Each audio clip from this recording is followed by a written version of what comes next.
Alô, meu amigo, minha amiga, você está na companhia do programa A Esperança Viva.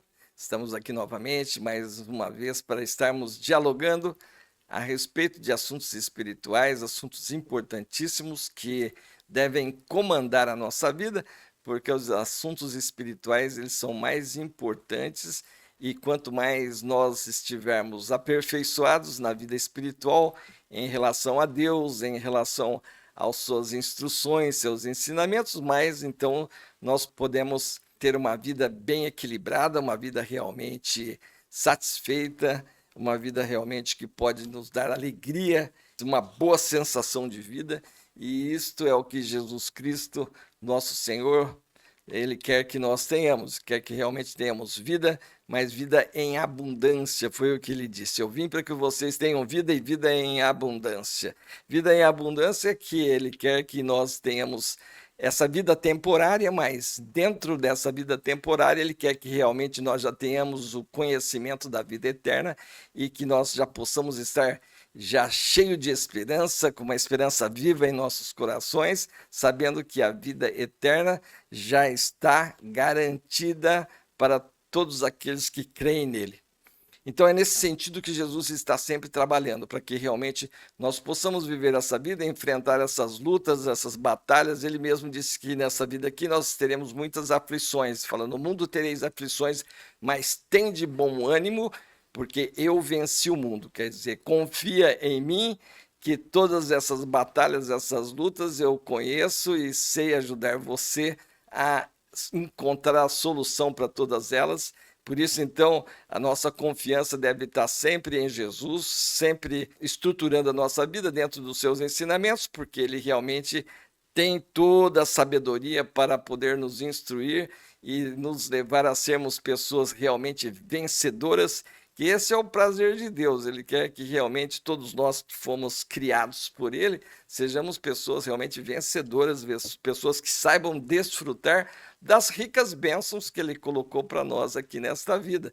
Ele não quer que nós estejamos destruindo a nossa vida, como muitas pessoas fazem, porque deixam Deus de lado, de fora das suas vidas, e isso é uma grande tolice. Nós temos que aproveitar o doador da vida. Ele é bom, ele é maravilhoso, a sua bondade é eterna, a sua bondade é grandíssima, e Deus então está sempre pronto a nos ajudar e a nos abençoar ricamente. E quero compartilhar com você aqui um trabalho de Jesus, aqui relatado no Evangelho, escrito por João, capítulo 7, a partir do versículo 30, diz assim, Jesus trabalhando. Então procuraram prendê-lo, mas ninguém lhe pôs a mão, porque ainda não era chegada a sua hora. E contudo, muitos de entre a multidão creram nele e diziam, quando vier o Cristo, fará porventura maiores sinais do que este homem tem feito?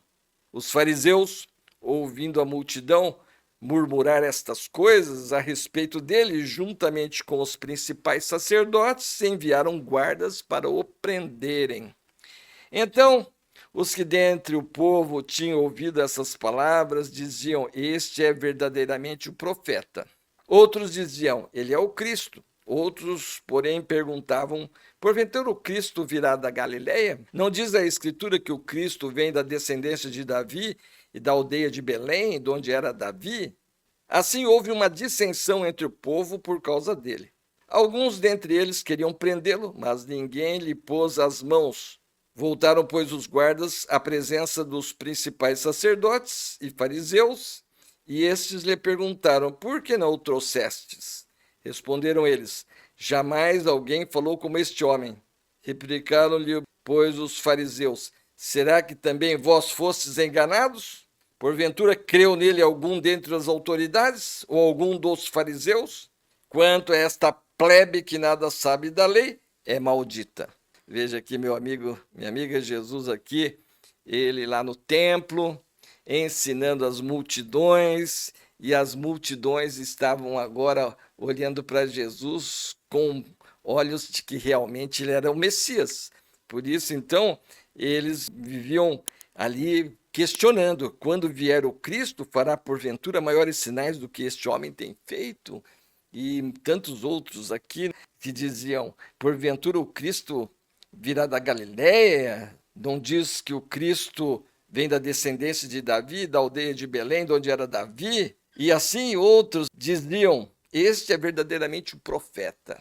E assim, então, as multidões estavam olhando para Jesus e vendo que ele realmente tinha uma característica do verdadeiro Messias, daquele que Deus havia prometido, e as autoridades estavam muito preocupadas com Jesus por causa dessa popularidade que Jesus havia alcançado. Veja que Jesus também, lá no começo do seu ministério, em João capítulo 2, diz assim, a partir do versículo 13: estando próxima a Páscoa dos judeus, subiu Jesus para Jerusalém e encontrou no templo os que vendiam bois, ovelhas e pombas, e também os cambistas assentados. Tendo feito um azorrague de cordas, expulsou a todos do templo, bem como as ovelhas e os bois. Derramou pelo chão o dinheiro dos cambistas, virou as mesas e disse aos que vendiam as pombas: tirai daqui estas coisas, não façais da casa de meu pai casa de negócio.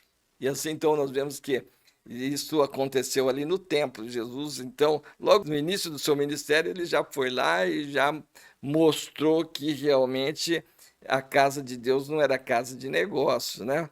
E em outro texto ele fala: vocês estão fazendo da casa do meu pai covil de ladrões e salteadores. Então as autoridades aqui, os sacerdotes, eles todos olhavam para Jesus como um verdadeiro inimigo. E Jesus, com seus ensinamentos, com seus sinais, com todos os milagres que ele fazia, então o povo estava olhando para Jesus já com grande admiração, e os fariseus, os saduceus, os sacerdotes, eles estavam querendo tirar Jesus de cena. Por isso, então, eles mandaram a guarda do templo prender a Jesus. Mas, por enquanto, ali ninguém lhe pôs as mãos, diz aqui, porque ainda não era chegada a sua hora. Os guardas também, ao ouvirem Jesus ensinando ali no templo, eles ficaram muito admirados quando eles, então, voltaram lá para dar contas do seu trabalho às autoridades, aos sacerdotes. Eles foram questionados pelos principais sacerdotes e fariseus e lhe perguntaram: por que não os trouxestes? Responderam eles: jamais alguém falou como este homem. E assim, meu amigo, eles viram aqui que Jesus realmente, os próprios guardas não tiveram coragem de colocar as mãos sobre Jesus, porque ele realmente era um homem que tinha uma santidade e ele tinha uma capacidade de ensinar o povo de forma muito superior aos próprios sacerdotes, aos próprios fariseus ali, que eram os religiosos daqueles dias. E assim, então, é que eles vão trabalhando para que Jesus seja preso. Mas nós vemos aqui que eles não colocaram as mãos em Jesus porque ainda não era chegada a hora. Mas eles vão insistindo até que chega aquele momento que Jesus se entrega de livre e espontânea vontade. Em outra ocasião, eles vão mandar as guardas realmente para prender Jesus quando Judas o traiu, e assim Jesus vai ali no jardim do Getsemane, vai ser preso, mas ele mesmo se apresentou. Quando os guardas e os salteadores vieram procurar Jesus para prendê-lo, ele mesmo se apresenta ali no jardim: quem vocês estão procurando? E eles dizem: ah, Jesus de Nazaré, sou eu. E quando Jesus disse sou eu, todos caíram de costa, porque Jesus é o eu sou, é o nome que Deus disse para Moisés dizer ao faraó: diga que eu sou o que sou, disse. E Jesus, ao dizer eu sou ali no jardim do Getsemane, todos caíram de costas, mostrando assim que Jesus estava se entregando à prisão de livre e espontânea vontade, porque essa era a verdadeira missão dele, morrer por nós. E assim, então, Jesus ali, ele foi preso, ele foi julgado, ele foi condenado, tudo de forma irregular, ilegal, uma morte realmente injusta, mas ele era o homem sem pecado, aquele que iria realmente sofrer a punição de todos os nossos pecados, para que todos nós pudéssemos também depois alcançar a bênção da salvação, o perdão dos nossos pecados. Todos os nossos pecados foram punidos em Jesus, e todo aquele que crê em Jesus, então ele nasce de novo. O critério estabelecido para nós participarmos do reino de Deus é nascer de novo. Se você não nascer de novo, disse Jesus a Nicodemos, você não pode entrar para o reino de Deus. E nascer de novo significa ter os nossos pecados perdoados. Quando cremos em Jesus e confessamos os nossos pecados, ele então nos perdoa, nos purifica de todos os nossos pecados. Ele então nos sela com seu Santo Espírito, conforme esse ensinamento que ele mesmo estava fazendo ali naqueles dias, ensinando no templo. Ele ensinava assim: levantou-se Jesus e exclamou: se alguém tem sede, venha a mim e beba. Quem crer em mim, como diz a Escritura, do seu interior fluirão rios de água viva. Isto ele disse com respeito ao Espírito que haviam de receber os que nele crescem. E é exatamente isso. Então, toda pessoa que crê em Jesus, quando realmente reconhece que ele é o Deus Todo-Poderoso, que morreu por nós ali na cruz do Calvário, sem pecado nenhum, sofrendo a punição dos nossos pecados, então ele tem poder para nos perdoar os pecados, e uma vez os nossos pecados sendo perdoados, nós estamos justificados diante de Deus por mérito de Jesus. Alcançamos a salvação por obra que ele realizou ali na cruz, se entregando por nós. E então, ao tomarmos essa decisão de recebê-lo como nosso Senhor e Salvador, então o Espírito Santo vem e nos sela, nos batiza como membros do reino de Deus, e isto traz para nós uma paz interior no nosso coração que recebemos hoje, antes de partirmos para a eternidade, para podermos partir em paz com Deus e com aquela segurança que só realmente as pessoas que creem em Jesus têm, porque a única fé que dá prova de que realmente você já foi perdoado, que você já pertence ao reino de Deus, é a fé na grande obra que Jesus realizou ali na cruz do Calvário. Toda fé fora de Jesus nunca vai te dar essa paz interior, essa segurança. Isso é que nós precisamos, então, resolver. Devemos estar desistindo de fé que nós temos que não resolve o problema. Nós temos que resolver o problema antes de partir desta vida para a eternidade, porque Jesus veio aqui entre nós, ele abriu mão da sua glória, ele veio viver aqui no nosso meio, sofreu toda perseguição, porque esse mundo jaz no maligno. Ele é o Rei dos Reis, ele é o Senhor dos Senhores, ele é o Deus Todo-Poderoso que estava aqui participando desse mundo tenebroso que jaz no maligno. Por isso ele foi perseguido de todas as maneiras, morreu por nós de morte violenta, mas ele venceu quando ele inclinou a sua cabeça ali, sem pecado nenhum. Ele esmagou a cabeça da serpente e abriu o caminho de volta para todos nós participarmos do seu reino. Por isso que nós estamos na mesma situação que Adão e Eva lá no Jardim do Éden. Lá a ordem era: não coma da árvore do conhecimento do bem e do mal.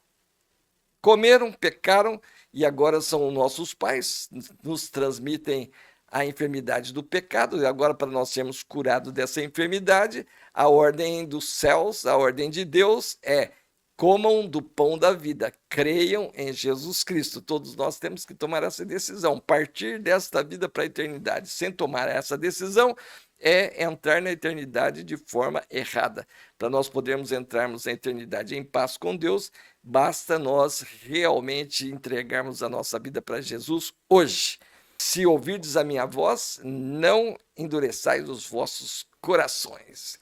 Jesus Cristo tem o poder de nos dar a vida eterna hoje. E esta é a bênção que Deus quer que você receba hoje mesmo.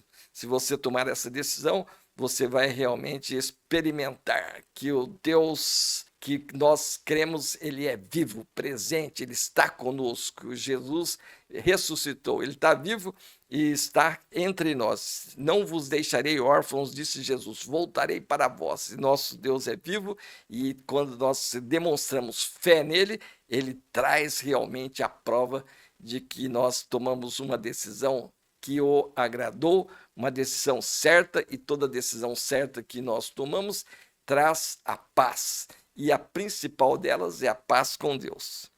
Que Deus abençoe você, que Deus te dê essa sabedoria para que você tome essa decisão e já desfrute hoje mesmo desta alegria, e que a sua vida seja para honra e glória de Deus Pai. Amém. Espero que você se inscreva aqui no nosso programa, se está chegando por hora aqui, e todos vocês que já estão aqui conosco. Deixe aí o seu like, o seu comentário, compartilhe a mensagem para que outras pessoas também conheçam a verdade. A verdade é Jesus Cristo, Filho de Deus. Para você que já conhece bem a linguagem do Evangelho, já passou pela experiência do novo nascimento, espero que você se junte conosco aqui na semeadura da palavra de Deus e sempre trabalhando juntos aqui para que o número de salvos aumente aqui no nosso país, esse número de salvos aumente numa progressão geométrica para que quanto mais pessoas regeneradas no país, mais Deus presente para governar o nosso país e ele levar o coração do rei aonde for necessário para que todas as bênçãos que ele derrama aqui na terra seja distribuída de maneira igualitária a todos nós, podendo desfrutar e ter uma vida abundante como ele prometeu a todos aqueles que o obedecem. Espero encontrar você no próximo programa. Até lá!